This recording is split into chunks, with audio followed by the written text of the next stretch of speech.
Hi, my name is Dr. Aju Matthew. I'm a medical oncologist, a health researcher, and a public health activist. Today I am with Dr. Angela. And Dr. Angela, tell me more about yourself. Thank you, Dr. Aju. I'm Angela Eapen. I'm a radiation oncologist. I graduated from Regional Cancer Center, Trivandrum. A keen interest in educating people about awareness, especially related to cancer, and most importantly, breast cancer. Yeah, the reason why we are sitting here today is to have a conversation about breast cancer. As some of you may know, October is generally considered as a breast cancer awareness month. Now, why is this important? Why are we talking about breast cancer? Because it is one of the most common cancers in women. But why awareness, Dr. Angela? Awareness because when you start educating people about this, you realize that most women these days, however educated they are, they do not even practice a self-breast examination. By doing a simple self-breast examination, you can detect cancer at a very early stage, and it's surprising how most don't even do this. So I think the stress should be on how we educate people about breast cancer awareness. But And talking about that, you dropped a big bombshell word or phrase, self-breast exam. Well, we'll get to that. But before we get to that, we always talk about breast cancer awareness, but we don't talk about viral fever awareness. Why? Why is breast cancer so big enough to be called and to be conversed and to be talked about awareness?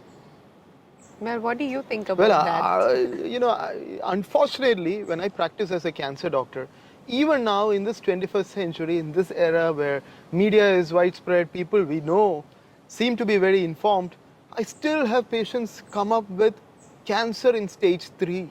Now, some of them may wonder, what is stage 3? What are the various stages of breast cancer? Why is this important? Why can you explain to my dear friends why stage 3 is probably not as good as stage 1? Yeah.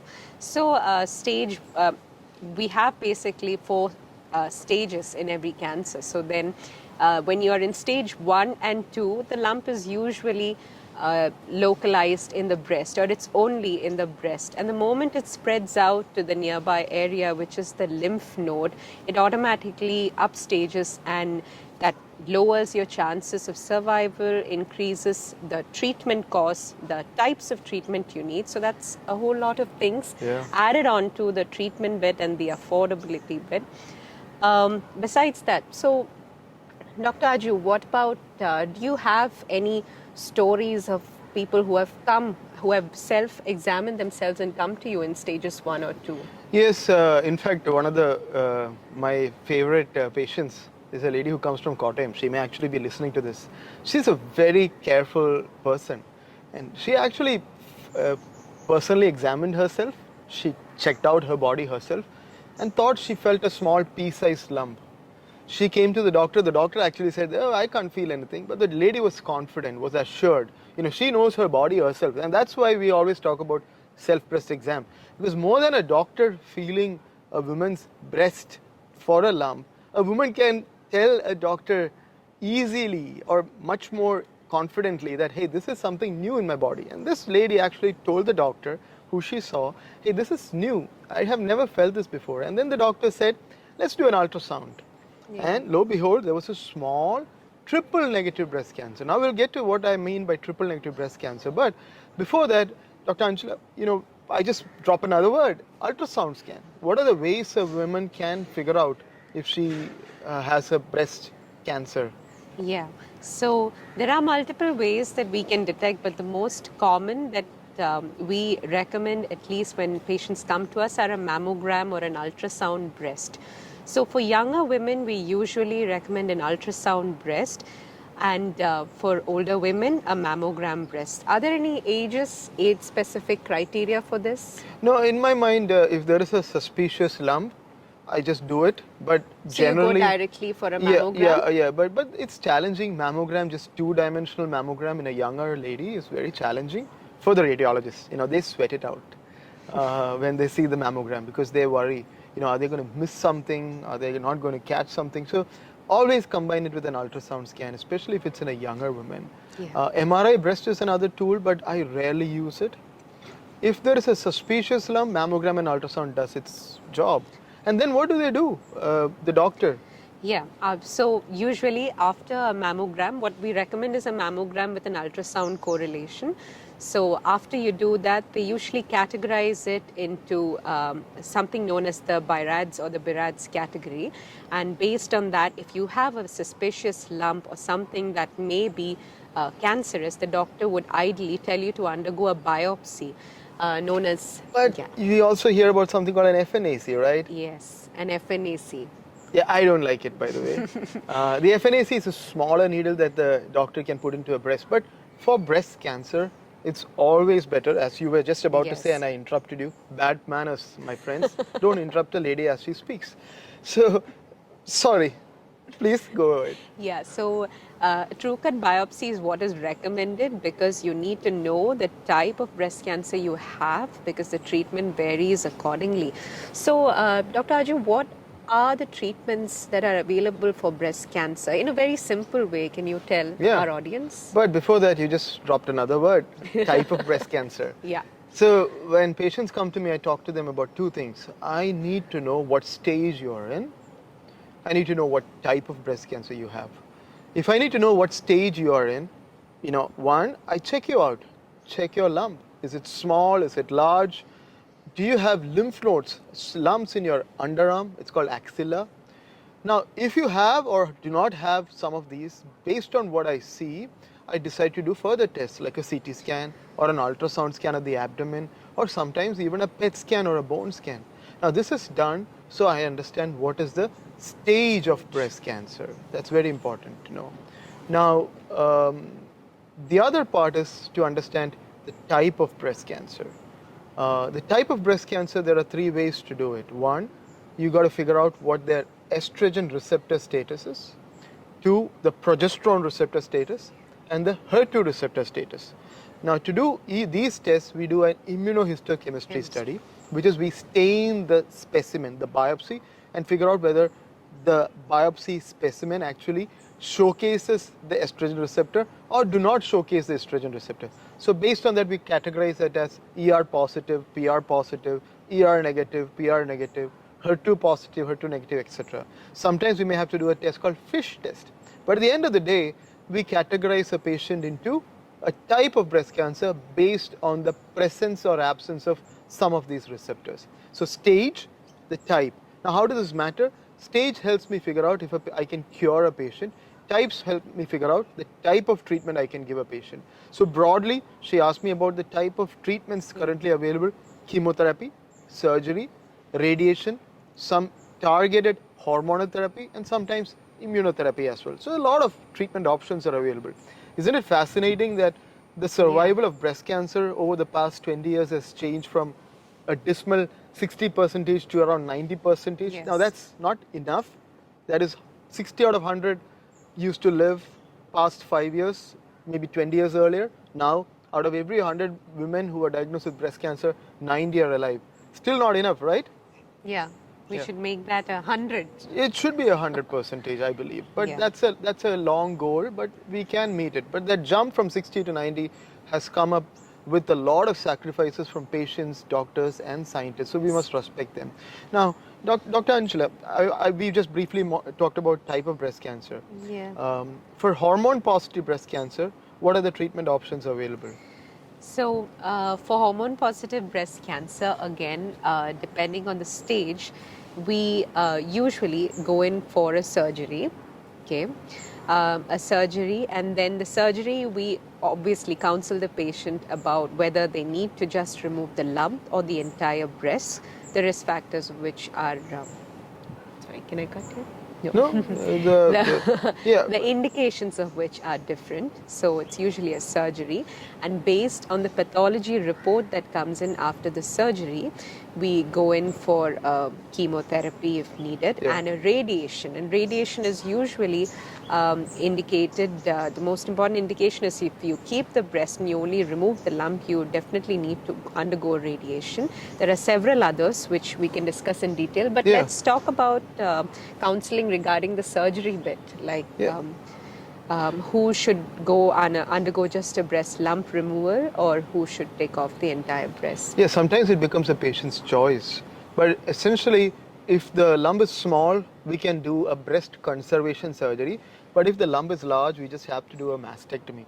Now, a lot of women are afraid about all of this, This right? is a very tough choice. Most people who come to the OPD find this decision hard to make. Do you find it, Dr. Aju, you have worked in the US and in India, so what is the difference or the acceptance of people? Somehow I find it that people here don't really have much of a problem going with mastectomy as compared to the West. What do you feel about this? There's a lot of fear that if you don't do a mastectomy, the cancer is going to come back. But a lot of evidence, studies have shown that in the right patient, breast conservation surgery with radiation is equivalent to mastectomy. So it's actually quite fine. So I would say you depend on a doctor, talk to the surgeon and figure out what's best for you. But obviously you have your own choices too. But brings me to another part of a breast cancer that I think during this awareness month we should all be aware of, which is hereditary breast cancers, right? What in your experience, have you had patients who've had family members with breast cancer? If so, what do they need to know? So, those hereditary breast cancer only account for about 5 to 10% of the breast cancer. So, when people think about it, they really think that most breast cancers are because they run in families, but that is not so. Only a small percentage of them are. But I have come across such in my OPD, and it's usually in the first degree relatives like your mother, and then you go on to your aunts, your all your first and second degree relatives. But the thing here is, no matter what, you need to stress on the importance of examining your breasts on your own. So self-breast examination is the key and the most important thing, and it needs to be practiced every month. I think we'll go on to the details of that Sure. at Please, the end of the videos. No, I think I'll you go should. ahead. Yeah.